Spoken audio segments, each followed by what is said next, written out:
Hello and welcome everyone to Making the Most of Summer. My name is Stacy Johnson and I'm the marketing coordinator here at the Johns Hopkins Center for Talented Youth. I'm excited to have you all join us tonight. I'd like to introduce Dr. Amy Shelton. She's the executive director here at CTY. Dr. Shelton holds a faculty appointment in the School of Education and has held joint appointments at the School of Medicine and Krieger School of Arts and Sciences, and has served on the University Steering Committee for the Science of Learning Institute. She's an advocate for bright students in every community and has dedicated her research to the design and delivery of innovative educational models and approaches that support the diverse community of advanced learners. Amy, welcome. Can't wait to hear what you've got to say tonight.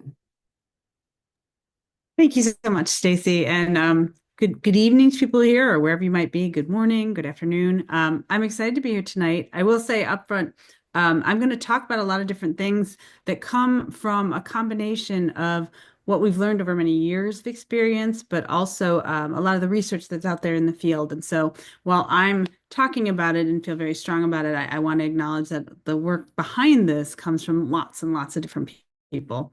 So let's go ahead and get started.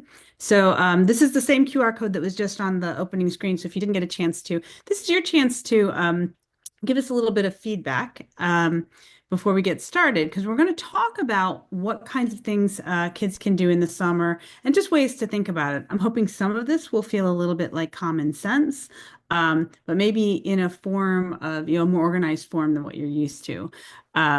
We'll also offer some sort of tips and tools along the way. So I'm hoping this is working. And if you submit responses, we should see what you have to say. I'll give it just a second.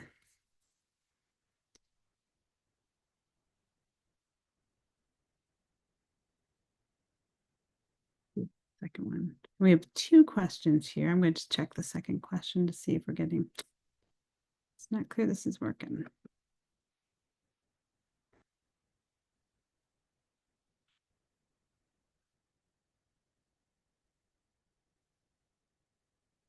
These questions are here to kind of generate some thinking around what is it you hope to get out of this discussion tonight. And I'll have Stacy keep an eye on the Q&A to see if there's something going on with the polling, because it does not seem to be updating now. But the question really is one of what are the kinds of things that you have to think about to plan a summer, particularly a summer for an advanced learner. And first is sort of just to get a sense of, getting you to think about what do you look for in an opportunity? And then along with that, what are some of the factors that you might consider while you're doing that? And since it does not appear that the answers are cropping up, I'm going to just keep moving, and we can come back to it if it looks like there's some answers later on. Okay, so I'm going to start talking a little bit about the topic in general, and then I'm going to move to some very specific areas, starting with just very broad stroke. What are some of the advantages of being able to think about summer activities, and particularly things that are outside of school? So school's out, what are some of the advantages? And the first is that these tend to be an opportunity to do really low stakes opportunities. What that means is simply that unlike the school year where no matter how much we try to help kids to understand that they are just meant to sort of participate and enjoy their school, we know there's pressure. There's pressure of grades, there's pressure of assessments. And when you get to these out of school activities, oftentimes it's room to really try new things with what we consider greater permission to fail. And if you're interested in permission to fail, I've done many other talks over the last couple of years, including some on the permission to fail. But this idea that trial and error is something we naturally learn from, but when you can get into a low stakes environment, that's actually easier to do. The second is that when we talk about the summer, often we're talking about a pretty short-term commitment. Many programs can be from 1 to 3 weeks. There are longer ones. You can do things, there are various camps and such that are 6 or even 12 weeks, but you have the opportunity to do things at a shorter scale. So that's, again, allows for more sort of trying things out. And some of the types of programs out there will allow you to enter and exit over different time periods. So it's a really more flexible kind of schedule for trying things out. There are a wide variety of options. We're going to talk about some of those in more detail, but they really do range whether you're thinking about things that are sort of indoor or outdoor activities, active activities versus academics, combinations of all these things. And we'll talk about how to think about it. But it is a really wide variety of choices, which isn't always true when we're working in structured education. And then what I think is sort of the real value of talking about the summer and thinking about it is that there are no strict requirements for most students, and particularly for advanced learners. There's no rule book for what a child must do during the summer months. We do know things like there is evidence for summer learning loss, and that varies depending on the type of student. But those kinds of things don't mean that we have a prescribed way of dealing with the summer months. And so there's no strict criteria of what must be achieved. And that's a huge benefit to being able to really explore the space and think about how you use it. Now, before I go on, I do want to add another dimension to this that I'm not going to talk much about, but I do want to acknowledge, and that is frequently when you start talking about summer experiences or really anything that's outside of school, we get a lot of questions about the relationship between that and sort of other metrics of success, and particularly college admissions. And so rather than spend a lot of time on that here, I did want to point out that we actually have some discussions around those issues embedded in a couple of the other previous webinars. So I just offer these as a way to say that if you're really interested in the link to this, we do talk about the link between college admissions and authentic experiences for your child in the extracurricular space, which would include summer. Now, the other thing that I want to talk about before jumping into summer proper is another slide that if you've been to webinars in the past, you've probably seen a version of this before because it comes up every time we talk about what to do with advanced learners. And it's acknowledging the importance of engagement. Engagement, a student being engaged in their activities really is at the heart of the strongest conditions for learning. And there's no best activity for all students. This is like school. It's really about matching students to a space that's going to work for them. And in the summer, you get a little more flexibility around that.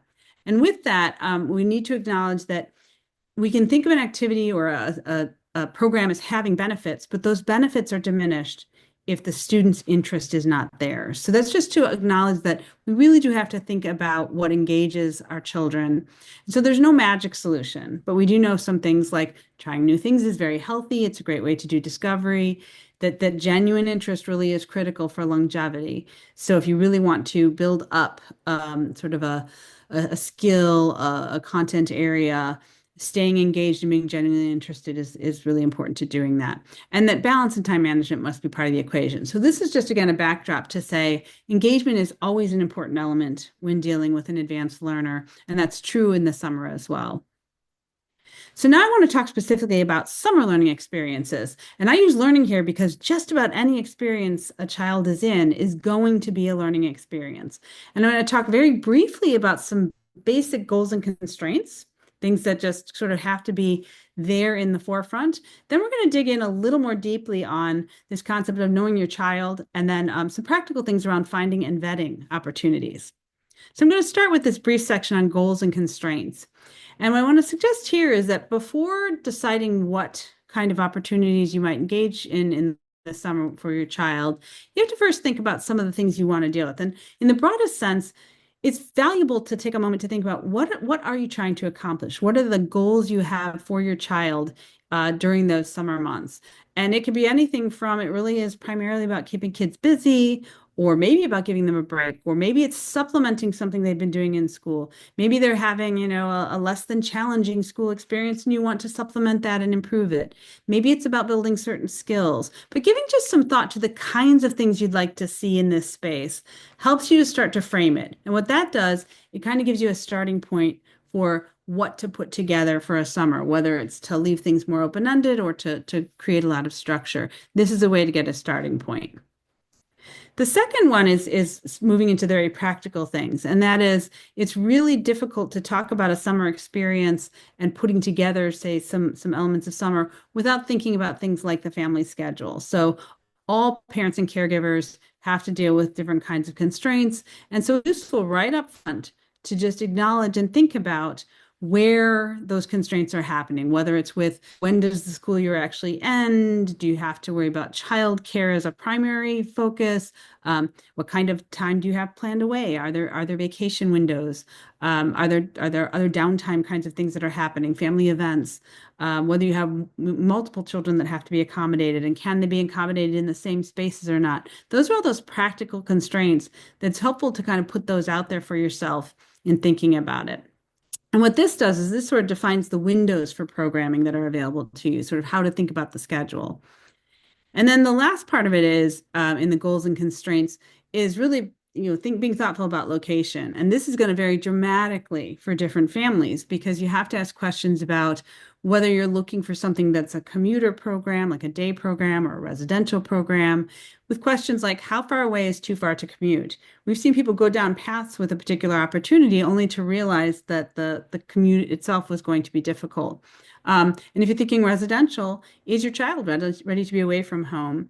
We always joke that people are never really ready for their child to be away, but often the kids are ready before the parents. And then what are the transportation options? What is the time and the source for commuting? What are the travel options? What are the costs if it's residential? How does that play into the thinking? So this then defines the scope of where you might look for opportunities, whether it's very local or at more of a distance. And again, it varies by family, it varies by, there's different cultures across the country in terms of what people think of as distant as well. And so giving some thought to where you would go is important at sort of this front logistics end. But now let's dig into some of the deeper issues. And that is, what kinds of things do you actually need to look for? And to talk about that, I'll talk about just plain out finding them. But first, let's talk a little bit about knowing your child and understanding what some of the things you might want to think about in considering experiences would be. And to do that, I want to first remind people of something that I think as parents, we often struggle with, and even as educators, we struggle with this sometimes too. So again, if you've been to a previous webinar, you may have seen this slide. It's one I use frequently, especially when talking to parents and educators. It's also one I actually developed partly as a guide for myself. And that is, we need to be thoughtful about the difference between what a child needs and what a parent wants. And sometimes those things are aligned, sometimes they're not. So really, as we talk about the advice here and the way to think about it, it's partly to help guide that and to help parents and caregivers and educators think about, is this because I have a preconceived notion about what's good for a child, and is that right? Or is it, am I really aligned with what might be the best thing in the moment too? Because it does change. So with that in mind, the questions we often have to ask to know your child space is, how much structure does your child need? How much structure is sort of required in the space? Some kids are very flexible in being able to handle everything from what we call sort of that free range of it's very open and self-driven to things that are highly structured and everywhere in between. And again, some kids like both and may thrive in both settings, but understanding the level of structure that's needed is really important. And from a programming standpoint, that means asking questions about things like the level of supervision. And that obviously is partly constrained by the age of the children, but by other things as well, like the needs. Are these programs things that have a lot of what you consider downtime, or is it more about continuous activity? And then the kinds of activity will play into that as well. But just from a structure standpoint, how much do you want to see it sort of a highly structured day versus a day that allows more flexibility? And again, kids differ quite a bit in what they thrive in on this dimension. So this results in things like looking at whether or not the activities make up the full day. Do they make up part of the day? Do you have kind of a mixed day?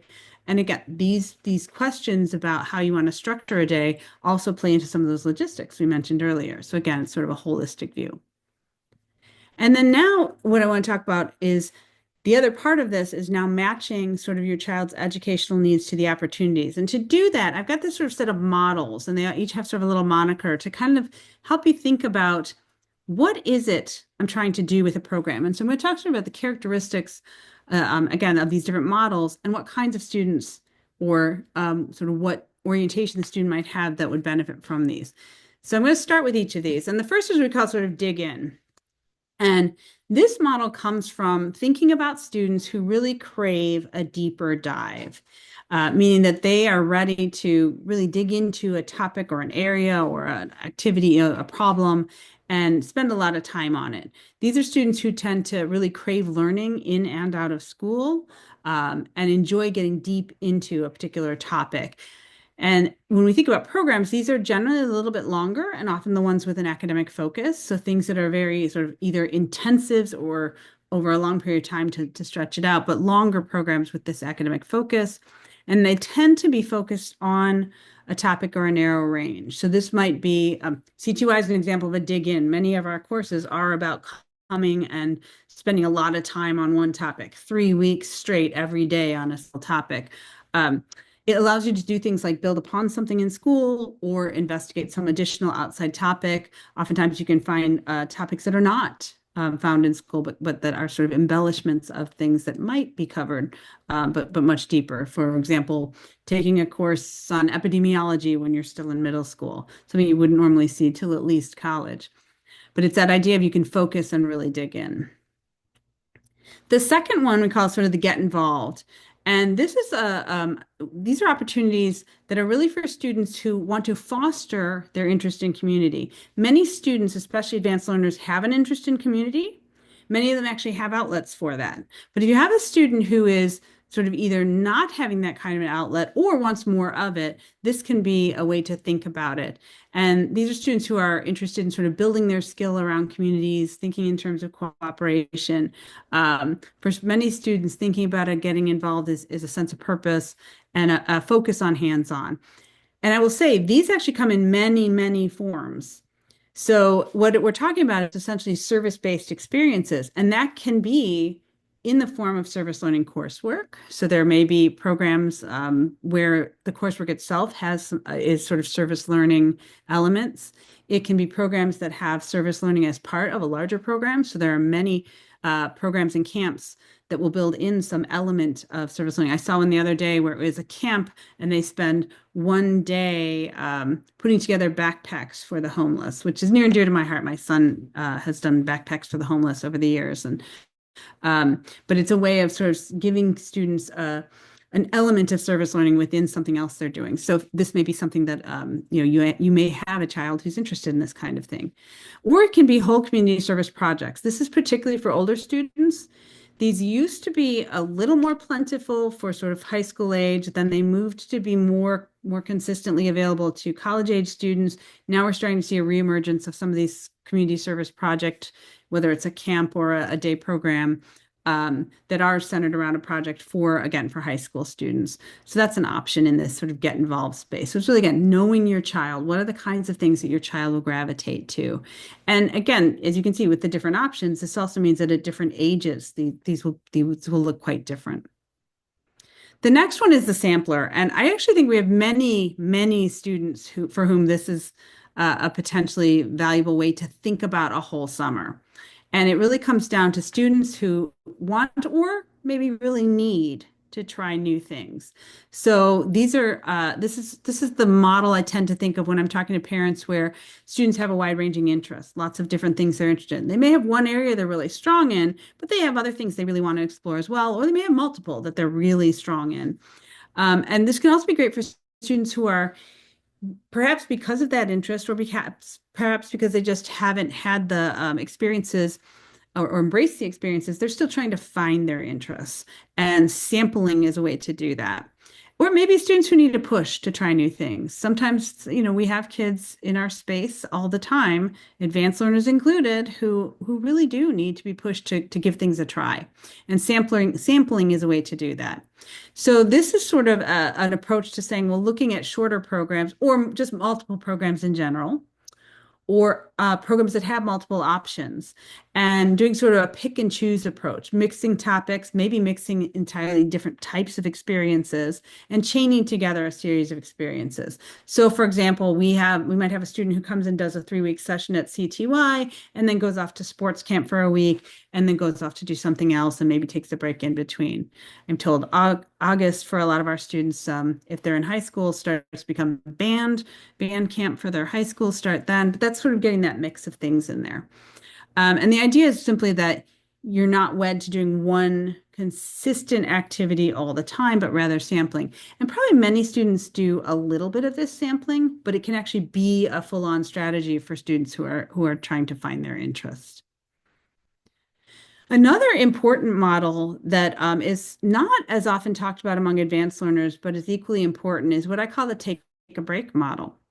And this is for students who need some departure from academics. There are students who work at a breakneck pace all year. And while many of our students, they can keep that up because, they just need a change of venue, others really do need a break. They need a reset. So it can be doing activities instead of academics. So it can be something more of a sports or arts oriented activity. It can be because they need to be in a space where they can fail. So maybe it is academic, but it's a break from the traditional, so again, that low stakes environment, and a chance to do more experience with failure. That is that ability to do the trial and error kind of learning. Or it could be a need to get out of the comfort zone. We had a colleague whose daughter was a C2I student, but in one of her many summers as a K-12 student, really just needed a break from the academics and did some sort of like dance camp. And not a student who had a background in dance, but just did something that was very much a different kind of thing. In that moment, that was sort of that take a break moment. It was a way to say, let's just do something different that isn't related to your current activities. It wasn't necessarily about building a college resume or any of those things. Probably played very well into her authentic story, but it was very much a taking a break. And so this often means programs with a little bit of a less academic feel. And we try to put together some of the ideas. So many sleepaway camps are more in this vein. You can think of sports and dance and other activities. Any of the outdoor camps, there's a lot of outdoor adventure camps where it's sort of more rigorous outdoor activities, arts camps, what we call sort of the light touch academics. So there are places that do sort of topical things, but they're not done in sort of with as much of an academic bent. We've seen a lot of what are called sort of majors camps where you do sort of a fun, it's an academic-like topic. And so those are things that are kind of allowing an advanced learner to kind of step away and take a break from the normal rigor. Again, this can work really well as part of a sampler approach as well. So you could think about a sampler that combines, if you've got a student who maybe needs a break, but also really wants to do some rigorous academics, you could combine some of these different things in that sort of sampling approach. And then one that it's a little harder to talk about but it's an important part of potential summer learning is what we call a digital boost. And this is that sometimes students need an additional low commitment option, and the online space may be a great way to do this. So you can think of this as some sort of supplement that's part of a sampler approach. It could be for students where they need an academic opportunity when other activities are really dominant. So we've had students in our space who are really dedicated to advancing themselves in a sport, whether it be tennis or ice skating, and they spend a great deal of their summer really focused on that sport. They sometimes need an academic opportunity, and the online space is a way to gain that when they're not able to do sort of an in-person long-term commitment type program. There are many, many, many, many different options in the online space right now, including those that we offer, but also many outside of C2I. These come in the form of asynchronous courses where a student can kind of do it on their own, depending on their schedule and timing. There are many synchronous courses. One of our highlights is that we do things similar to an in-person course, but we do it with a lower level commitment in a synchronous online course. There are programs where you spend a little bit of time in person and a little bit of time online. These are all options in the online space. And in thinking about the summer, rather than thinking about online as sort of like, this is just a way of doing school online, it really is a different kind of experience for a student. And when you make it part of a summer supplement, like I said, this digital boost, it can be a valuable tool. There are a lot of considerations when putting a student into an extracurricular style online situation, such as what's their motivation going to be? How important is it that they actually do everything in an online course? How convenient is it? So when you think about a synchronous or an asynchronous, you have to really think about what's the convenience factor there. And then the availability of the types of topics that are going to interest a student. So again, it's just an important way to think about, do I have the type of student who maybe is a dig in or needs a break, but this digital boost might be a way to add to that in some other way. So it's really crafting kind of a set of experiences. Okay, so that's sort of that know your child piece. And again, I hope it's sort of helpful to think about that context of what are the things I need to ask. The last thing I want to do is be a little bit practical. And so, again, some of this will be familiar, some may not for you, but how do you find and vet opportunities? And I mean, the first is people say, oh, it can often be really either really easy or really hard. And there are a lot of sources of information on ways to find opportunities. And one I would say, particularly if you have students who are a little bit older, is to empower your student to bring opportunities to you. So frequently, students be talking to each other or something comes up in class. If they're doing online courses, oftentimes opportunities will be presented to students who are in various online spaces. The second is talk to other parents, talk to other families. And this is a tip that we talk about frequently in the advanced learning space in general. For summer learning experiences, it's a really good one because when you talk to other families, you find out what did they choose to do? Did they like it? Did they not like it? If they didn't like it, why didn't they like it? Is it that maybe they have a different kind of student than you do, or maybe you have very similar students? And so understanding kind of different people's experience can really help you think about what to do. Um, Teachers often have some information about this as well. It varies a lot by region, by district, by what's available around.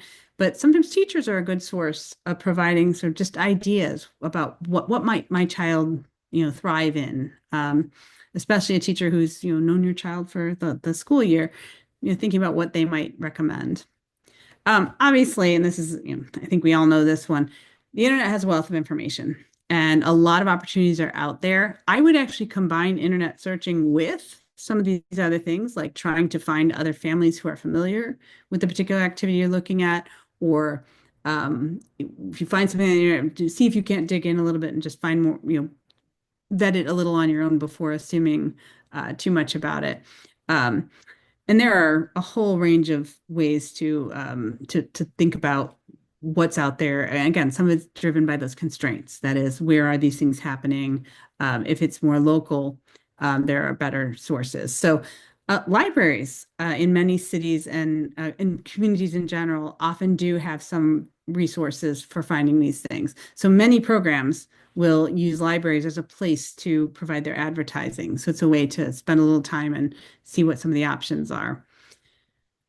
Some schools and districts offer activities fairs. We've actually found that in many communities, activity fairs aren't limited to the students who are in a particular school, particularly if it's an independent school. So there are ways to find this information sort of in an in-person way. That can be valuable if you as a parent want to see other parents or teachers who are familiar with these things, because they'll often be there as well. There are state gifted organizations, there's national gifted organizations, many of them hold a Parents' Day as part of their state convenings. And so that's another place that can be really informative about programs. It does take some time, though it requires you to do some time commitment.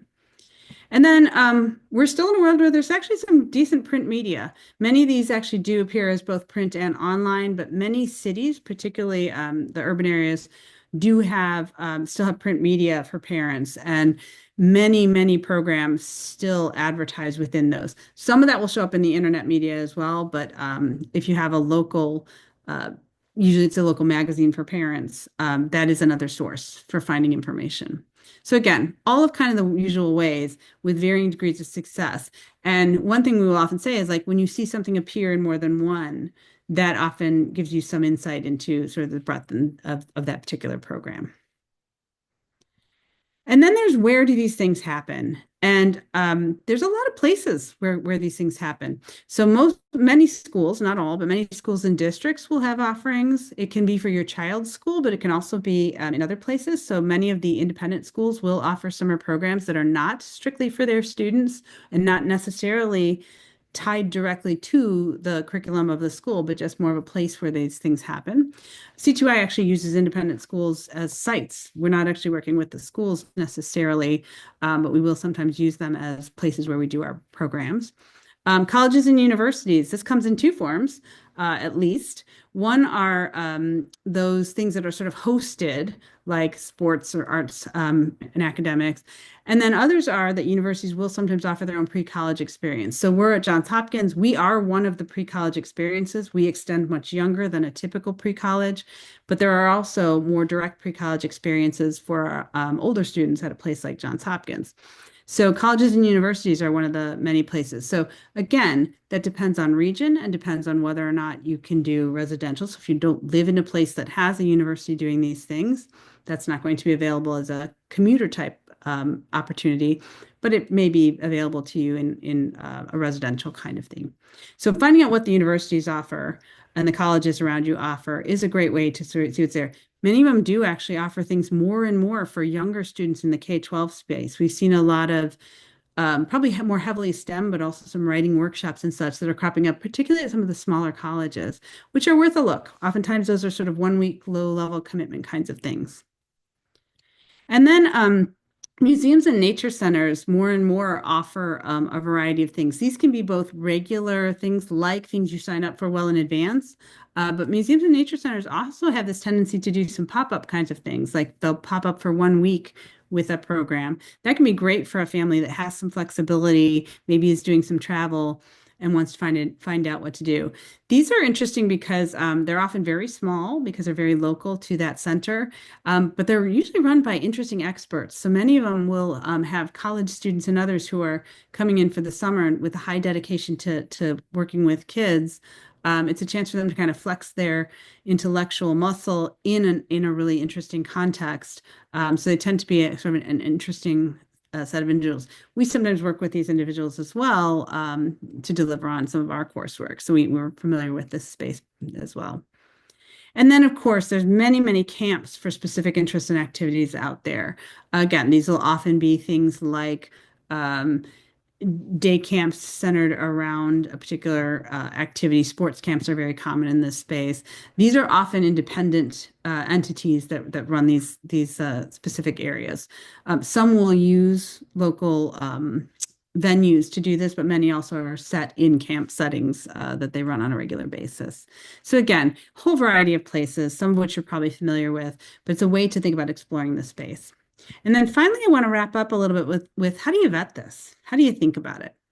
And I would argue you need to ask a lot of questions, but it doesn't need to be arduous. And we actually do have a very simple, just an easy guide that is an out-of-school opportunity checklist that we put together over the years as people were asking us, well, what are the questions I need to ask? So rather than having to look at the slides, there's actually also this document available just to get you to think. And it includes things like asking those questions we asked up front about what are you trying to get out of this and what kind of goals do you have for your child, but then also questions like what is the program's philosophy? If you're going to spend some time with a program, you want to know what they're trying to do. How do they define their objectives? Those questions about structure, things like safety. What are the daily logistics? What are your options for being a commuter versus residential? So many programs, when we think about this space of being overnight, many do offer both options, even if it's typically a residential camp, including CTY. We have a commuter option even at our residential sites. And then the last thing about vetting that I want to talk a little bit about is the peer community piece of this. And I say this is, we found this is such an important piece, and the literature bears out that thinking about your child's peer group is really interesting and important. And all of these summer opportunities are a chance to think about peer groups. Even the online ones have opportunities. So the question then when you're vetting is a little bit like, who are the students? So what is the peer group that your child is likely to encounter? And there's some different things to think about there, particularly when you're talking about an advanced learner. And so one is, are there different skill levels? And this can be whether it's academic or otherwise. So I'm going to skip down and say for the non-academic ones, the way to think about this is, if I'm going to put my child in a sports program, is it one that's more for like fun and leisure, or is it one that's meant to be preparatory? Meaning, is this really about kind of preparing for that tryout or preparing for, that more advanced area? And they vary dramatically. In the academic space, it's similar. So you can think about, is the program actually designed to handle advanced learners? And for non-academics, and academics, it's that same kind of thing. The reason we raise that is that depending on your child's interests, you may want to think about whether or not being among other advanced learners is the critical piece of this. We found that if you're really digging in on rigorous academics, being among other students who have that same approach is often critical. And then the other piece of this is, where do the students come from? And you're going to see the whole range of programs that are very, very local. They might be as local as in your own school, all the way out to those that are global and serve an international audience. We're in that global space, but that range is going to tell you something about the kinds of experiences and other students that your child will encounter. And all of these can be extremely valuable. So there are valuable opportunities of being among close friends you already know, and then there's value to being in an opportunity where you do get to meet people from a much wider range. And one thing we note is that in all of this, we say, well, they're going to be among other kids who are interested in similar things because that's how you choose. But it's important to remember that just because they're similar on one domain does not mean that they won't learn a lot about the variety of kids who are interested in those things like them. And then you're going to want to ask about the age ranges. And so this is both the age range for the specific class or group or experience, but also for the broader class, or broader program. How broad is the program that you're working with? So you have a sense of what that sort of exposure is going to be. So that's sort of the vetting checklist. And as I said, we actually provide a link here to a checklist that will let you look at those things. Just notice my graphic is covering my words a little bit, but at least the link is there. And then finally, so we've talked about the child, we've talked about some of the constraints, and we've talked about the vetting process. How do you think about making decisions? And I think this is good. This gets back to those two slides I talked about before, the child needs versus the parent wants, and the importance of engagement, because you really should be thinking about this as choosing with and not just for your child. And this gets back to that notion of engagement and being involved. So what does your child want to do? And what are some of the things you believe are valuable? Both of those are important, but they're not, one does not dominate over the other. You really need to think about what's going to work. And what you're aiming for then is guiding your child into experiences more than forcing them in. So why do you think they should try something? And why do you believe they might enjoy it and might get value of it? And then ask why they might or might not see that same value. It's going to be great if you both arrive at the exact same experience. Say, yeah, yes, this is what we want to do. But when you don't, having to think about why. And really having that conversation. So you're really doing this with your child. And people ask me what age. I'd say every age has some element of this. It becomes more and more important as they get older, because that's when they get stronger in their opinions and their ability to make these decisions. But it's true throughout. And so the key then is to be willing to compromise.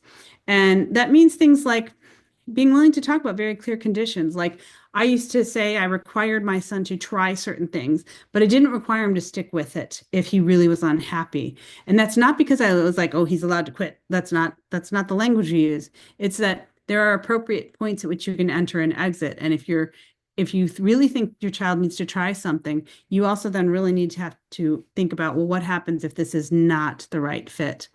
And then it maybe comes down to that bargaining that they always say, oh, parents shouldn't do bargaining. We do it all the time. And this is actually a great space for it. Meaning, if you've got something you really think your child should try, maybe you balance that by saying, well, if you try this, then we'll try this other thing as well that you're interested in, and sort of piece things together in a way that's valuable. So it's that notion that you do have to be willing to compromise. And I think of all these, I like this idea of really guiding and working with your child rather than just deciding for them is really the key to that. So that, again, is sort of a whirlwind overview of ways to think about the summer. And again, my hope is that these are things that maybe you've thought about some of them, but this is a way to pull them together. And so things I just want you to take home are that summer opportunities have a lot of advantages. They're about staying engaged, building peer community. And we also, something I didn't talk about directly, but from this, I hope what you get is that the learning here is a little more what we consider purely, you're there to learn, but you're not there because you've got some goal of having to get through some grade level or something. It's literally, the goal is to learn. And that learning doesn't matter whether it's an academic experience or others. There's something coming from it. There's clearly no one size fits all for advanced learners. As we noted, you really have to know your student, consider the goals, and be flexible about about what that tapestry of experiences might look like, whether it's a set of experiences in one summer or a set of experiences over the entire K-12 experience. And then again, you need to balance letting your child choose and guiding them to the valuable opportunities you think they need. So that comes down to that really thinking about how you make the decisions. And with that, um, I'll first just say thank you so much for listening. I always get excited when we get to the Q&A part. I'd be remiss not to tell you that we are in the midst of enrolling right now at CTY. So if you're interested and whether you're familiar with our programs yet or not, as Stacy said, you'll get directed to more information at the end. But we're very excited. We have an exciting summer coming up in both our online offerings and our in-person.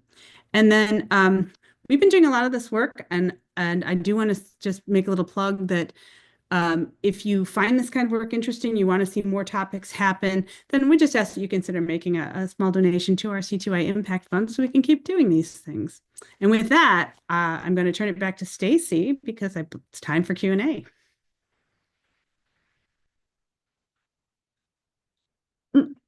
You're muted, Stacy. Thank you so much, Amy. We have a lot of questions that have come in. I'm going to go ahead and stop the recording and get to some of these questions.